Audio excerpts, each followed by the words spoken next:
भारत की महान सभ्यता और संस्कृति की कहानियों को सुनकर और इसके प्रत्यक्ष नमूनों को देखकर हमारा मन गर्व से भर जाता है और मुंह से एक ही बात निकलती है, मेरा भारत महान। लेकिन इस पवित्र धरती पर ना जाने कितने राजाओं और शासकों ने आक्रमण किया और हमारी अनमोल विरासत को लूट कर ले गए। हम आपके लिए लेकर आए हैं भारत की 10 अनमोल धरोहर जिन्हें चुरा लिया गया।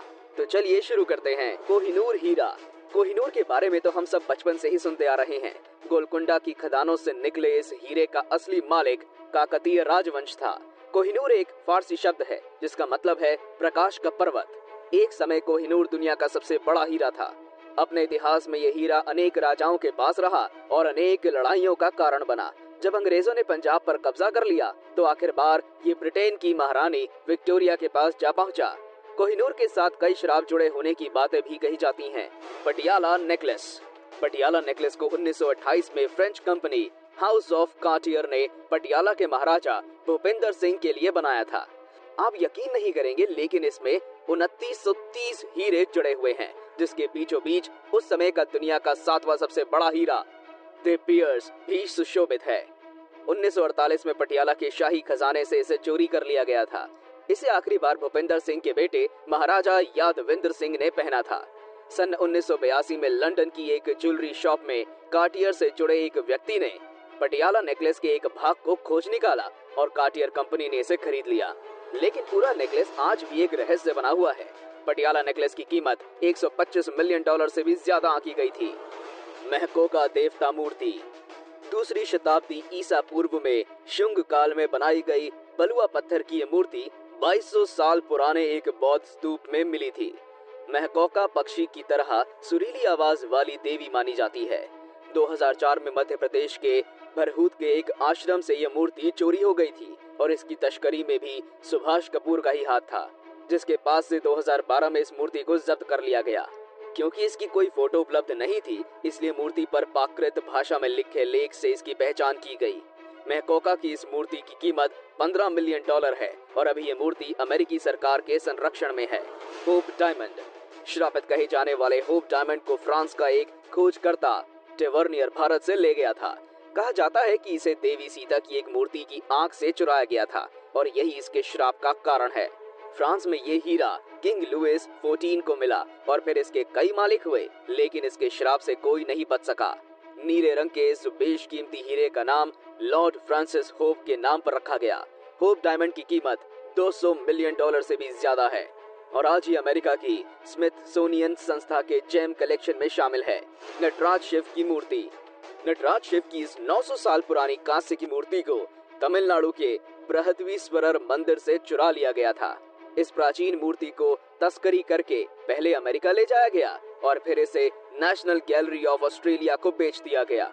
लेकिन खुशी की बात तो ये है कि ऑस्ट्रेलिया की सरकार ने भारत के लिए इस धरोहर का महत्व समझा और 2014 में ऑस्ट्रेलिया के प्रधानमंत्री ने अर्धनारीश्वर शिव के साथ नटराज शिव की मूर्ति को भी भारत को लौटा दिया गया।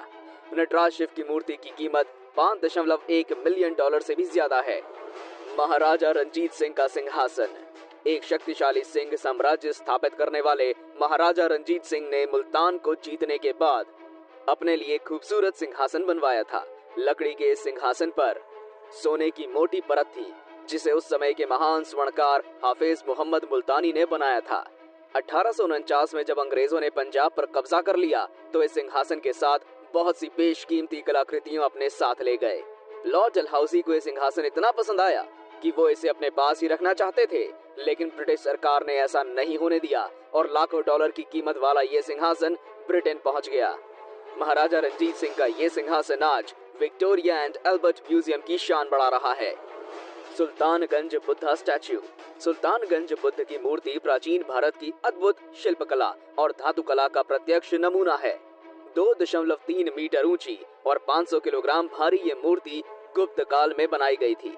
1862 में E.B. हैरिस ने रेलवे निर्माण के दौरान इसे खोजा और ये समाचार विश्व में इतनी तेजी से फैला कि इंग्लैंड के बर्मिंघम शहर के मेयर स्म्यूल थॉर्नटन ने इस मूर्ति को अपने खर्च पर बर्मिंघम मंगवा लिया और आज भी ये मूर्ति बर्मिंघम म्यूजियम में ही प्रदर्शन के लिए रखी हुई है।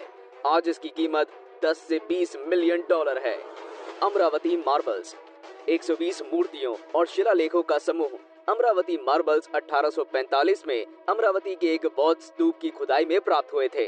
अमरावती मार्बल्स भगवान बुद्ध से जुड़ी जातक कथाओं के दृश्य और साहित्य का खजाना है और इनका महत्व पैसों में नहीं आंका जा सकता। इन्हें खोजने वाले वॉल्टर एलियट ने इन्हें मद्रास भेज दिया, जहां इनके चित्र बनाए गए और फिर इन्हें ब्रिटेन के इंडियन म्यूजियम में भेज दिया गया। आज अमरावती मार्बल्स ब्रिटिश म्यूजियम की शोभा बढ़ाते हैं और इनके चित्र आज भी ब्रिटिश लाइब्रेरी में रखे हुए हैं। स्टैच्यू ऑफ सेंट माणिक वाचकर। तमिल संत और कवि माणिक वाचकर की मूर्ति को साल 2006 में तमिलनाडु के एक मंदिर से चुरा लिया गया था। 11वीं शताब्दी की इस कांस्य की मूर्ति को चुराने में चेन्नई की एक आर्ट गैलरी के मालिक ने मदद की थी और एक जर्मन शिपिंग कंपनी द्वारा इसे अमेरिका भेज दिया गया। इस मूर्ति को 2012 में न्यूयॉर्क में भारतीय कलाकृतियों के तस्कर सुभाष कपूर के पास से जब्त कर लिया गया था और हाल ही में इसे भारत सरकार को लौटा दिया गया है। इस मूर्ति की कीमत लगभग $15 लाख मानी जाती है। मयूर सिंहासन, पीकॉक थ्रोन। मयूर सिंहासन के बारे में किसको नहीं पता।